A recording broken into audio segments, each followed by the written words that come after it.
말씀은 로마서 2장 12절부터 16절까지 말씀입니다.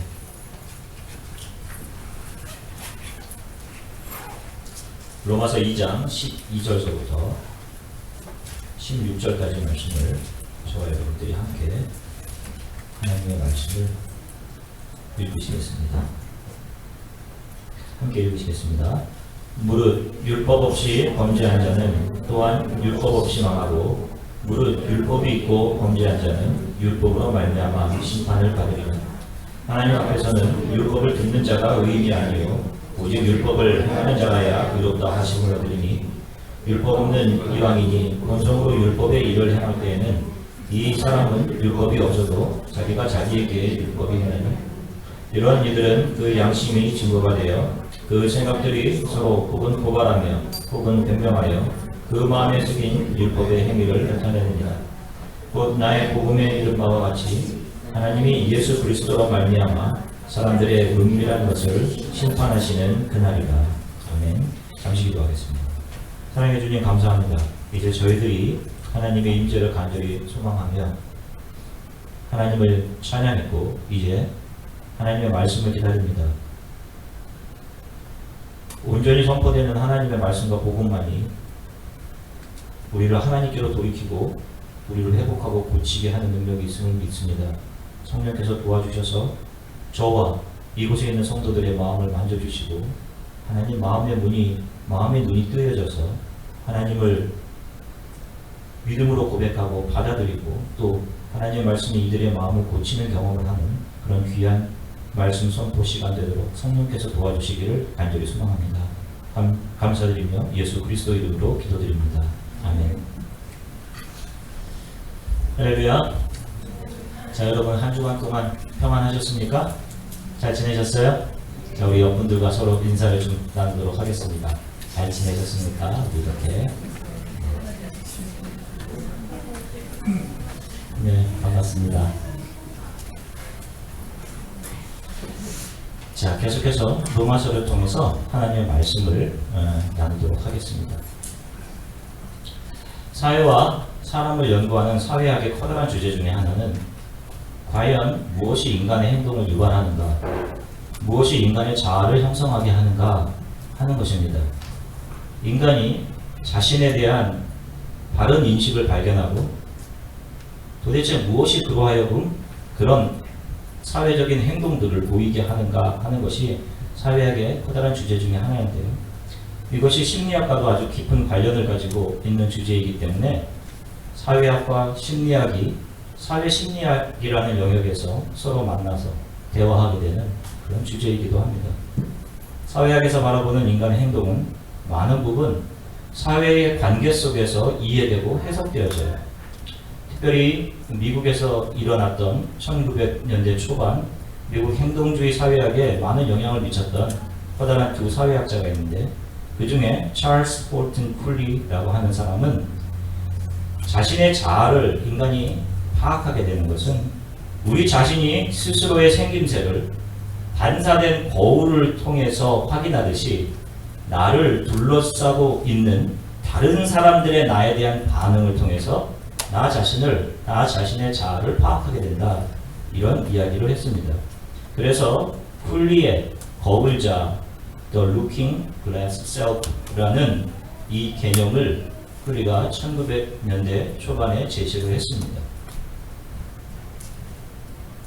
한 사람이 자신을 비춰보는 거울이 있는데 이 거울을 통해서 자신을 보게 되는데 이 거울이 바로 다른 사람, 타자라는 것입니다.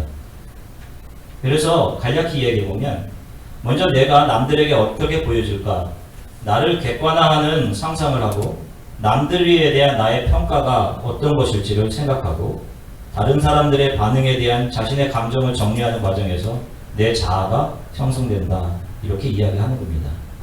그래서 쿨리에 의하면 인간의 자아는 온전히 자신의 혼자의 능력으로 파악되는 것이 아니라 타인이 있으므로 인간이 자신의 본질을 알게 되는 것, 이렇게 정리됩니다. 이것을 좀 더 발전시킨 학자가 조지 허버트 미드라고 하는 사회학자인데 그는 자신 스스로 자신에 대해서 인식하는 개인적인 신념이나 충동에 의한 자아라는 것을 구별했고요. 또 그런 자아와 더불어서 사회적 역할을 수행함을 통해 얻게 되는 다른 사람의 역할들, 특별히 내가 어려서부터 경험하게 되는 선생님의 역할이라든지 의사의 역할, 이런 것들을 통해서 다른 사람들이 자신을 기대하는 그 기대들에 의해서 형성된 자아가 내 안에서 복합적으로 내면화되고 객관화되면서 인간이 자기 자신에 대한 자아를 형성해 간다, 이렇게 이야기를 합니다. 자, 여러분들도 이 인간의 자아 형성 이론에 대한 대표적인 두 사회학자의 이론을 간단히 들으시면서 짐작하실 수 있었겠지만, 이 이론들은 커다란 맹점을 가집니다. 이 이론들은 사람이 자신의 본질에 대한 파악을 자기 스스로가 아니라 타자라고 하는 다른 사람이나 사회 구조에 의해서 만들어진 역할들을 통해서 파악을 해냅니다. 그러다 보니까 행동이 자기 스스로부터 나오는 것이 아니라 타자나 사회에 의해 만들어진 사회 구조에 기인하게 됩니다.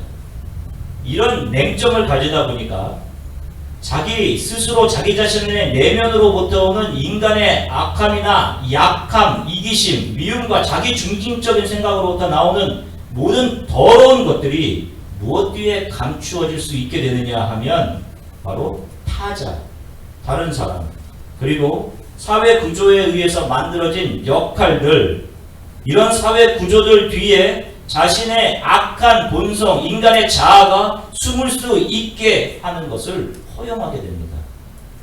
마치 아담이 죄를 지은 후에 창세기 3장 12절에서 이런 고백을 합니다. 하나님께서 나와 함께 있게 하신 여자가, 그가 그 나무 열매를 내게 주심으로 내가 먹었나이다 라고 자기 자신의 죄, 자기 자신의 잘못을 타인과 하나님이 만드신 그 작은 사회의 탓으로 돌려버린 것처럼, 이런 현대의 이론들은 오히려 이러한 내면의 인간의 약함과 악함을 숨길 수 있는 문이 되어서 언제든지 인간이 지극히 자기 중심적인 죄악된 본성을 숨길 수 있도록 용인해주고, 자신으로부터가 아니라 타인과 사회 구조의 탓으로 돌려서 자신의 죄악된 자아를 숨기고 자신을 정당화할 수 있게 하는 일들을, 강화하는 일들을 한단 말입니다. 이런 세상의 이론들과는 달리 성경은 인간의 자아는 죄로 인해 부패되어서 그런 자아를 통해 유발하는 행동들은 지극히 자기중심적이고 자기를 방어하려고 하는, 그리고 자기 자신의 죄악된 행동들로 인해 유발되는 많은 일들에 대해서 다른 사람 탓으로 돌리려고 하는 그런 죄악된 성품으로부터 기인한다 라고 성경은 정확하게 말씀합니다. 타자에 의해서가 아니라, 사회 구조에 의해서가 아니라 인간의 부패된 본성이 지극히 자기 중심적인 행동을 유발한다 라고 하는 것입니다. 이러한 개개인의 부패한 자아들이 서로 주고받는 상호작용을 통해서 사회가 형성되어 갔는데, 이러한 사회의 모습이 루소가 이야기한 것처럼 만인에 대한 투쟁의 상태다 라고 이야기했던 것처럼 인간이 그 속에 던져져서 살아남기 위해 그 안에서 발버둥치며 살아가게 되는 것입니다. 속임과 기만과 때때로는 서로 다른 사람들이 타협하고 공존하며 이 사회 속에서 살아가게 되는 것입니다. 그래서 여러분, 하나님을 모르는 사람들조차도 자신들이 이곳에서의 치열한 삶을 이야기할 때 뭐라고 이야기하냐면 Welcome to the jungle, 이런 말을 한단 말입니다. 그나마 이 세상이 불안정한 상태에서 통제되는 것은 법에 의해서입니다. 하나님께서는 이스라엘 백성들에게 율법을 주셨습니다. 최대한 인간의 죄성을 억제하고 하나님과의 교제의 끈을 놓지 않게 하시기 위해서 하나님께서 율법이라는 장치를 주셨어요. 오늘 본문 12절은 인간의 본질에 대한 적나라한 모습을 보여줍니다. 오늘 본문 12절에 보면 이렇게 말씀해요. 무릇 율법 없이 범죄한 자는 또한 율법 없이 망하고 무릇 율법이 있고 범죄한 자는 율법으로 말미암아 심판을 받으리라. 자, 여러분, 이것이 무엇을 말씀하는 것입니까?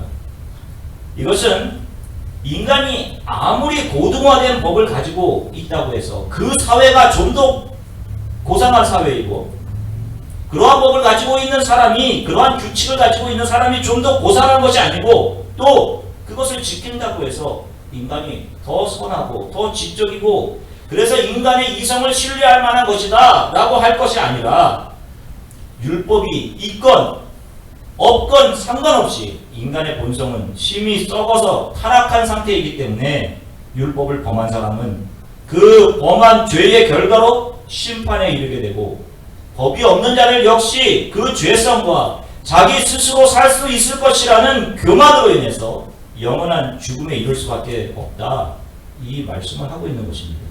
인간의 본질이 이렇다라는 말씀을 하는 거예요. 우리가 자꾸만 내가 지금 하고 있는, 내가 지금 지키고 있는 선한 행위들, 내가 가지고 있는 선의 기준들을 가지고 그것을 행하고 있는, 또 그것이 나를 선하다고 증명해 주는 것처럼 그렇게 살아가는 것, 그것이 나의 본질인 것처럼 착각하며 살아가는데, 인간은 아무리 자신이 가진 선함의 기준들이 있고 그것을 아무리 행한다 할지라도 하나님 앞에서 타락해서 그분과의 관계가 끊어진 자기 자신의 본질에 대한 자각이 없으면 그가 행하는 모든 선, 행위, 심지어는 그런 기준들을 가지고 남을 판단했던 모든 판단들 자체가 죄가 되어서 그 죄로 인한 저주와 영원한 형벌을 절대로 피할 수 없다라고 말씀하는 것입니다.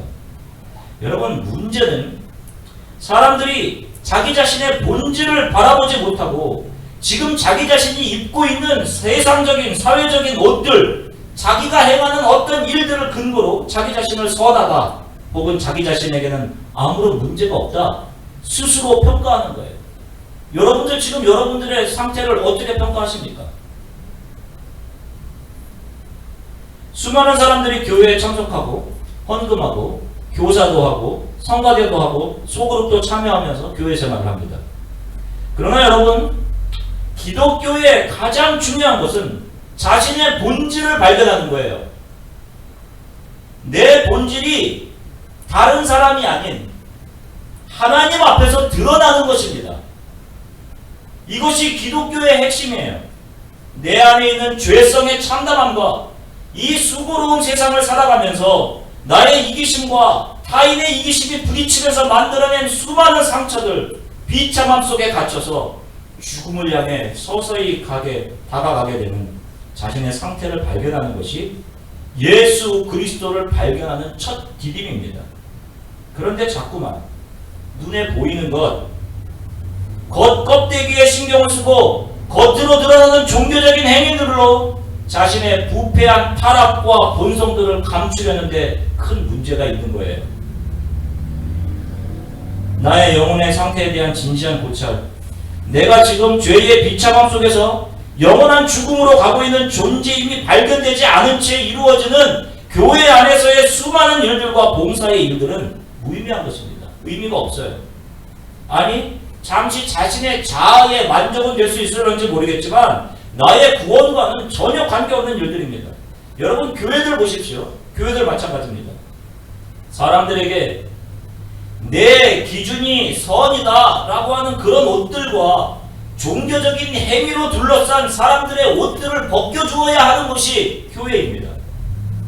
하나님의 말씀을 바로 선포해서 그러한 종교 행위들 속에 숨어있는 기만들과 죄악들과 상처입고 이 세상에서 고독하게 죽음으로 달려가는 사람들의 영혼의 상태를 말씀으로 보게 해야 하는 곳이 교회예요.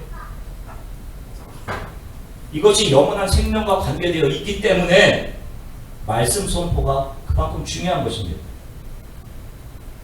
여러분, 사람의 본성은요, 자신의 죄성을 숨기게 되어 있습니다. 그리고 자신의 죄를 철저하게 다른 사람에게 전가하게 되어 있어요. 내 탓으로 보질 않습니다. 이런 성향이 있기 때문에 하나님의 임재가 하고 있다라고 하는 예배 모임에서도 여전히 자기 자신을 숨기고 교회에서 하는 일들로 종교적인 안위감을 얻으며 나는 선하다라고 생각하고 저 사람은 악하다. 어떻게 저런 사람이 교회에 나와서 앉아있나 하는 눈먼 일들과 판단들이 교회 안에서도 있게 되는 것입니다. 여러분, 이 사람의 내면의 죄성이 발견되는 것은 종교 행위를 통해서가 아니에요. 오직 한 가지, 하나님의 말씀, 복음의 선포를 통해서입니다. 마태복음에 보면 예수님께서 바리새인들을 책망하시는 내용이 나와요. 마태복음 23장 2절부터 3절에 보면 예수님께서 제자들에게 설교하시면서 이런 이야기를 하십니다. 서기관들과 바리새인들이 모세의 자리에 앉았으니 그러므로 무엇이든지 그들이 말하는 바는 행하고 지키되 그들이 하는 행위는 본받지 말라. 그들은 말만 하고 행하지 아니하며. 자, 여기를 보면 예수님께서 제자들에게 말씀하시면서 바리새인들이 가르치는 율법은 지키되 그들이 행하는 것은 본받지 말라. 이런 이야기를 하십니다. 그들의 행위는 본받지 말라. 이렇게 해요. 자, 그러면 여기서 예수님께서 행하라고 하시는 것은 무엇을 말하는 것입니까? 율법의 조항들을 지키고 하나하나 그런 것들을 행하는 것입니까? 여러분, 실은 그 당시에 가장 율법의 조항들을 잘 지켰던 사람들은 바리새인들이었어요. 계속해서 마태복음 23장 5절에서 7절까지의 말씀을 보면 예수님이 계속해서 이런 말씀하십니다. 그들의 모든 행위를 사람에게 보이고자 하나니 곧 그 경문 띠를 넓게 하며 옷수를 길게 하고 잔치의 윗자리와 회당의 높은 자리와 시장에서 문안받는 것과 사람에게 랍비라 칭함받는 것을 좋아하느니라. 자, 예수님께서 말씀하시는 것은 율법의 행함이라는 것은 그 항목 하나하나를 지키는 데 의미가 있는 것이 아닙니다. 자신이 철저하게 나는 독립적인 존재가 아니라 의존적인 존재이고 내 의지로 율법을 온전히 지킬 수 없는 자신의 본질, 죄의 비참함에 빠져있는 자신의 상태를 발견하고 모세의 자리에서 내려와 낮아지는 것이 율법의 행함이다 라고 예수님께서 설명하고 계신 것입니다. 그래서 바리새인들에게 모세의 단 위에서 있는 그들이 그 자리에 앉아 있으니 라고 하시면서 바리새인들에 대한 경고를 시작하시는 것입니다. 그 자리에서 내려와 너의 상태를 바라보고 낮아지라 라는 것입니다. 아무리 율법의 조항을 다 지켜도 하나님 앞에서 긍휼함을 입은 죄인임이 발견되지 못하고 낮아지지 못하면 그는 모든 율법을 다 범하는 죄인과 똑같다라는 것입니다. 예수님은 종교적으로 거룩하게 보이는 옷, 거룩하게 보이는 행위들로 자신을 치장해 내면의 본질을 숨기지 말고 당신은 참 종교적으로 뛰어난 분입니다. 당신은 참 이런 은사를 갖고 있는 영적으로 참 상당한 분입니다. 당신은 열심히 대단합니다. 목사님 대단하십니다. 집사님 정말로 기도 많이 하시는 분이세요. 어떻게 이렇게 많은 봉사를 하십니까? 이런 칭찬, 이런 것으로 옷 입지 말라라는 것입니다. 이런 행위가 예수님의 말씀에 의하면 마태복음 23장 13절에 있는 말씀처럼 화 있을진저 외식하는 서기관들과 바리새인들이여 너희는 천국 문을 사람들 앞에서 닫고 너희도 들어가지 않고 들어가려 하는 자들도 들어가지 못하게 하는도다. 여러분, 이것이 얼마나 위험한 말씀인지 몰라요? 하나님을 알려주는 서기관들과 바리새인들이었는데 그들이 지금 하고 있는 일이 뭐냐 하면 자기도 천국에 들어가지 않을 뿐더러 다른 사람이 천국에 들어가는 길도 막아서고 있습니다. 여러분, 누가 거룩하게 보인 종교 지도자가 자기 자신을 천국에 들어가지 못하도록 구원에 이르지 못하도록 가로막고 있다라고 생각을 해보십시오. 이런 생각을 할 수 있겠습니까? 여러분, 누가 지금 내가 돈 한 1,000불 받을 게 있는데 지금 나가서 저 사람한테 돈 받아야 되는데 이 돈 받으러 가는 거 못 나가도록 막고 있다라고 생각해 보세요. 이게 목사라든지 뭐 장로라든지 누구나 상관없이 한 대 치고 나가서 돈 받지 않겠습니까? 그러나 여러분, 지금 이야기하는 것은 돈 몇 푼 못 받는 것과는 비교할 수 없는 이야기를 하고 있는 거예요. 여러분, 지금 어느 교회에 속한 사람들이, 어느 성도들이 이런 자각을 제대로 할 수 있습니까? 관계 때문에 그거 붙들고 있는 교회들이, 성도들이 그렇기 때문에 이게 너무도 두려웠고 무서운 것입니다. 제가 자주 말씀드렸듯이 여러분, 저도 마찬가지입니다. 여러분, 제가 복음과 다른 설교를 이 단에서 이야기한다면 여러분들은 저를 쫓아내셔야 돼요. 이게 깨어있는 곳입니다. 제가 늘 비슷한 설교를 하고 있다면 여러분, 이것은 하나님 앞에서 그래도 복음을 올바로 선포하고 있는 증거예요. 이것이 두려운 것입니다. 말씀을 준비하면서도 늘 이런 두려움 속에 한 주간 한 주간을 보내게 되는 거예요. 자기도 구원을 받으려고 하지 않고 다른 사람들의 구원의 길로 들어가는 것도 막아서고 있으니까. 여러분, 내가 교회에서 무엇을 하고 안 하고와 관계없이 나의 죄성과 죽어가는 나의 영혼의 본 모습이 발견되지 못하면 여러분, 그 사람은 다른 것과 상관없이 지금 죽어가고 있는 거예요. 제발 거룩의 겉옷을 입고 또 나는 스스로 괜찮다라고 생각하는 그 오판의 옷을 벗어버려야 하나님의 긍휼이, 하나님의 치료가 그 사람을 덮으십니다. 여러분, 이것을 위해서 좀 기도하십시오. 성령님이 나를 좀 도와주십시오. 성령님이 나를 도와주십시오. 좀 간구하십시오. 바로 이렇게 내 본질을 발견하고 나를 괜찮다고 스스로 여기게 하던 그 종교적인 가식들과 행동들, 종교적인 아리감들의 옷을 벗어버리고 나의 본 모습 그대로 내가 어떤 거룩의 옷을 입고 있는가와 상관없이 부패하고 상처 입은 내 영혼 그대로 하나님 앞으로 가져와 낮아져라, 이런 행동을 해라 라고 하는 것이 마태복음 23장을 통한 예수 그리스도의 가르침입니다. 자, 이제 이 마태복음의 말씀을 이해했으면 마찬가지로 오늘 본문 로마서 2장 13절의 말씀이 이해될 것입니다. 로마서 2장 13절의 말씀 우리 함께 같이 읽겠습니다. 시작. 하나님 앞에서는 율법을 듣는 자가 의인이 아니오 오직 율법을 행하는 자가 의롭다 하심을 거두리니. 자, 이제 여러분, 이 부분이 잘 해석되실 거예요. 율법을 행하는 자가 의롭다는 이 말씀이 내가 좀 더 정직하고 좀 더 거짓말을 좀 덜하고 좀 더 착한 일을 많이 하고 이런 식의 내 바르지 못한 행동에 대한 규제와 바른 행동으로의 갱생에 집중하라, 이런 의미가 여기에 있는 것이 아닙니다. 하나님이 주신 율법은 처음부터 사람이 그것을 온전히 지키는 완전체로 그 사람을 만들기 위해 그렇게 주어주신 것이 아니에요. 그것은 율법을 통해서 인간이 얼마나 약하고 인간이 얼마나 의존적일 수밖에 없는 존재임을 깨달아서 낮아지고 겸손히 하나님의 긍휼 앞으로 나아오게 되기를 목표로 이 율법이 주어진 것입니다.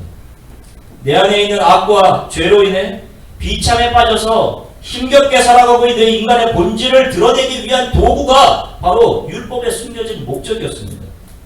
여기 오늘 본문에는 아주 중요한 기독교의 원칙을 이야기하고 있습니다. 다시 말하면 이것이 크리스천이다, 이것이 크리스천이티다 라고 하는 크리스천의 삶의 정의를 보여주고 있어요. 인간의 정의가 그렇습니다. 인간은 자기 자신이 주인되면 사망으로 가게 되어 있는 존재예요. 내가 결정하면 잘 될 것 같지만 미안하지만 그렇게 되지 않습니다. 인간은 그런 존재예요. 아담이 그랬습니다. 이거 먹고 하나님처럼 주인 될 것 같았는데 그렇게 되지 못한 것이 인간이에요. 자신의 생각이 하나님의 생각을 앞서는 순간 그는 영원한 사망으로 가는 그런 존재로 타락하게 되어 있습니다. 인간은 하나님이 주인 되셔야 하는 철저히 의존적인 존재예요. 그렇게 창조되었습니다. 그래서 내가 주인이던 자리에서 내려와서 다시금 하나님이 나의 주인 되시고 그분이 나의 모든 삶을 다스려 가시도록 내가 그분의 앞에 엎드려지는 것을 거듭남이라고 이야기하는 거예요. 이런 삶의 모습이 나의 삶 가운데 드러나는 것이 크리스찬입니다. 다른 종교 행위로 옷 입다고 해서 크리스찬이 되는 게 아니에요. 그래서 우리 크리스찬들은 주인이시고 아버지 되신 하나님을 의존하며 사는데 바로 이런 삶을 믿음으로 산다라고 말하는 것입니다. 하나님을 의존해 살아가지 않고 다른 것으로 얼마든지 살아갈 수 있다고 생각하며 세상의 물질과 힘이나 세상의 지위나 명예를 의존 삼아 살아가는 것을 십자가의 원수로 행한다 라고 로마서가 이야기하는 것이에요. 기독교의 본질은 나를 주장하던 내 자아가 부패됨을 알고 내 생각이 이렇게 틀리는구나, 내 생각이 이렇게 굳어있구나라는 것을 발견하고 내 자아가 포기되고 죽는 것입니다. 우리는 이것을 성경적인 용어로, 성경적인 표현으로 내가 그리스도와 함께 십자가에 못 박혔다라고 말하는 것입니다. 내 주장, 내 의지가 내가 의도하던 바가 꺾여지고 그것이 하나님의 손으로 올려지는 것입니다. 더 이상 나의 기준에 선이 존재하지 않는 거예요. 내가 옳다고 생각하는 그 옳음이 존재하지 않는 것입니다. 하나님의 손으로 넘겨지는 거예요. 이것이 믿음으로 사는 것입니다.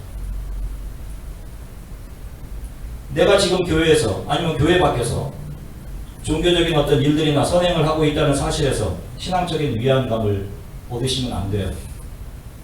오늘 한 주간 교회 나와서 예배 드렸으니까 여러분 신앙생활의 중심은 내 자아가 드러나는 것입니다. 거듭말하지. 그것이 말씀으로 파헤쳐져서 말씀에 굴복하기 싫은 내 자아가 하나님 앞에 굴복되어지는 것입니다. 이 본질이 내가 교회에서 무엇을 하나 하지 않나 하는 것, 또 내가 어떤 선행을 지금 좀 하고 있나 안 하고 있나 이런 것에 감추어져 있어는 절대로 안 되는 것이에요. 여러분 교회에서도 자꾸 헌신을 요구하죠. 교회들에서 이것 좀 해야 되지 않겠어요? 이것 좀 해야 되지 않을까요? 이것을 해야지 하나님께서 좀 축복하지 않으실까? 어떤 것들을 해야 내가 하나님 앞에 바른 신앙으로 드러날 수 있을 것 같은 그런 기대와 불안감을 동시에 주면서 교회에서 이런 요구들을 한단 말입니다. 여러분 죄송하지만 이런 것이 사실은 성도의 영혼을 죽게 하는 요소들이에요. 여러분 지금 자신이 교회에서 분주히 뭐 하고 있다는 어떤 그런 것으로 종교적인 위안을 얻으며 살아가는 사람들이 얼마나 많은지 몰라요. 자신의 본질, 썩어져가는 내 안에 있는 위선들, 내 안에 감추어진 상처들, 이것이 치료되지 않은 채 이런 것 그대로 가지고 있는 사람들이 너무도 많습니다. 내 겉에 있는 그 위선의 옷을 벗어 던져야 살아나게 됩니다.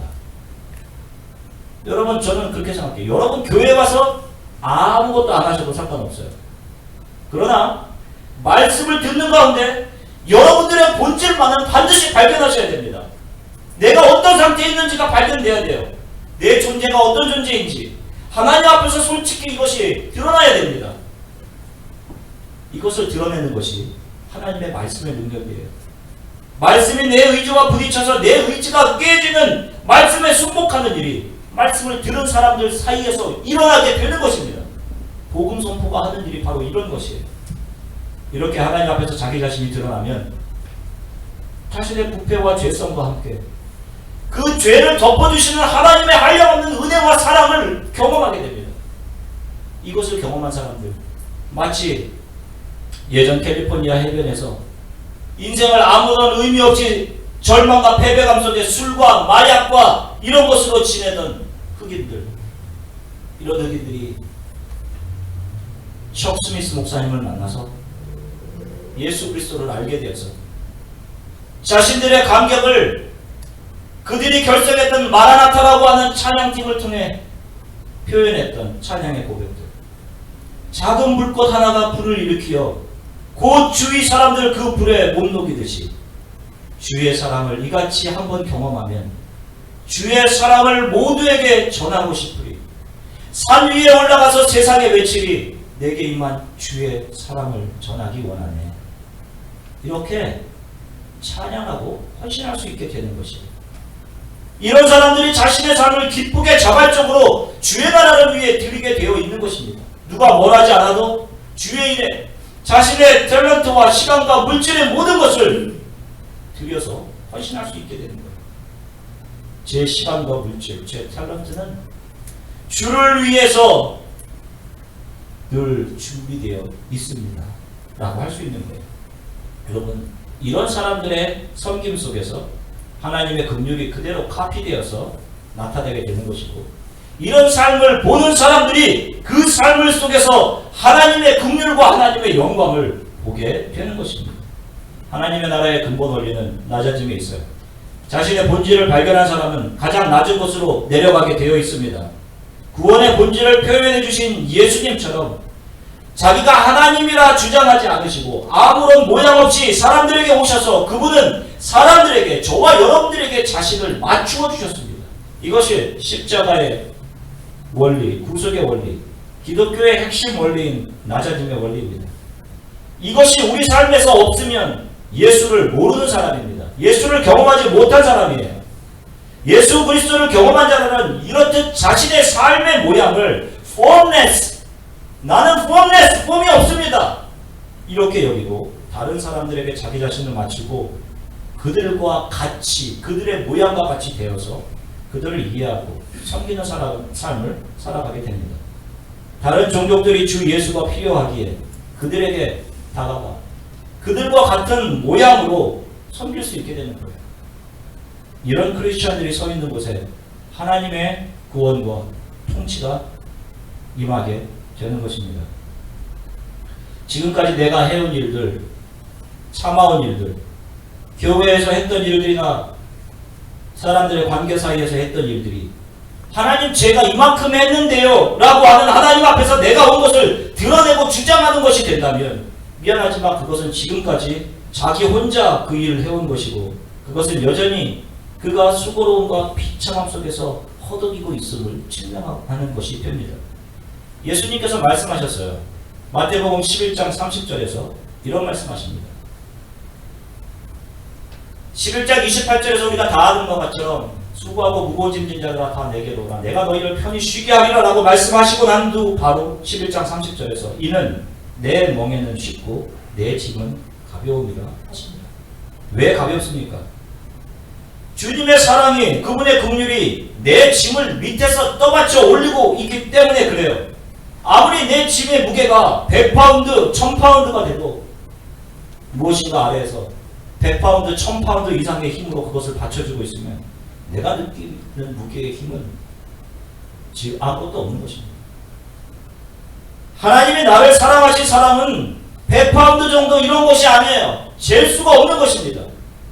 여러분, 내가 죽으면, 나의 의지가 꺾이면 바로 하나님이 살아 역사하시면서 하나님이 긍휼로 나를 통치하십니다. 내 의지가 꺾이면 주의 사랑이 바로 나를 받쳐 세우십니다. 주에는 내가 다른 사람을 탓하게 하지만 주님의 긍휼은 내가 나를 바라보게 해요. 가정에서 주의 나라가 임하시길 원하면 먼저 내가 주 안에서 발견되고 주의 사랑이 나를 덮음을 발견하고 그래서 다른 사람을, 상대방을 탓하던 내가 나 자신을 보게 되고 내 안에 선함이 없구나 라는 것을 알게 되고 내 모든 것을 하나님의 손에 넘겨드릴 때 그 가정에 하나님의 통치가 임하게 되는 것입니다. 사랑하는 성도 여러분, 다른 사람들을 볼 필요가 없어요. 다른 사람들의 행동을 판단할 이유가 전혀 없습니다. 나를, 나의 본질, 죄와 비참함으로 다 쓰러져 가게 된 나의 본질을 주 예수 그리스도 안에서 발견하셔야 돼요. 주님, 화로다 내가 망하게 되었습니다. 내가 죄인입니다. 내가 지금 너무 힘들고 지치고 이 짐이 너무 무겁습니다. 이것을 여러분들의 자존심으로 가리지 마시고 이것을 솔직하게 주님 앞에 고백합니다. 성령님 저를 도와주십시오 라고 고백하는 사람들이 이 세상에서 가장 복된 사람들이에요. 이 발견이 여러분들에게 있기를, 성령께서 여러분들을 도우시기를 간절히 소망합니다.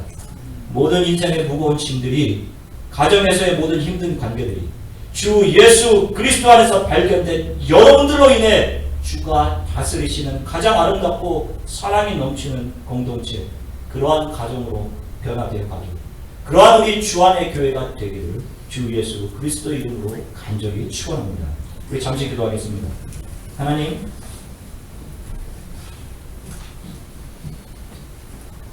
제 눈을 좀 열어서 제 자신을 온전히 보게 해주십시오. 제가 둘러싸고 있는 스스로 괜찮다고 하면서 세상의 모습을 내 자존심으로 내 자신을 두르고 있었습니다. 내 자신의 영혼의 비참과 이 수고로움 속에 허덕이며 살아가는 내 자신, 이기적이고 늘 내 중심적인 내가 나의 주인으로 살아가는 나를 좀 보게 해주십시오. 성령님 도와주십시오. 그리고 주님께 내 속을 열어보게